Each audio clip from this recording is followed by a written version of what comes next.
మనం చేస్తున్నాం. అదేవిధంగా ఎన్నో సమస్యలు ఉంటాయి సర్పంచులు, చాలా సమస్యలు.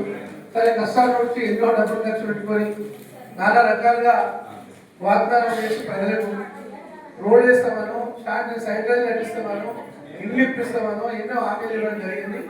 మరి ఇలా ప్రభుత్వం కూడా సానుకూలంగా ఉంది కాబట్టి మనమంతా ఇలా రేవంత్ రెడ్డి గారి ప్రభుత్వం బ్రహ్మాండంగా పాలన జరుగుతుంది. గతంలోనే 10 లక్షల రూపాయలు మేజర్ గ్రామ పంచాయతీలకు మైనర్ గ్రామ పంచాయతీ కూడా విడుదల జరిగింది.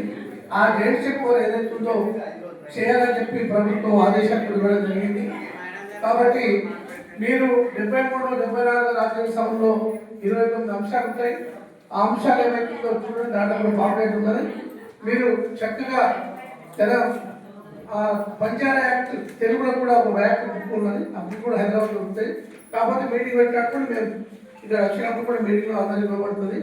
కాబట్టి మీరు ఐక్యమత్యంగా ఉండి అందరూ చైతన్యవంతులై మన యొక్క నిధుల పైన హక్కుల పైన పోరాటం ప్రభుత్వ సాధనలకే పోరాటం కాకుండా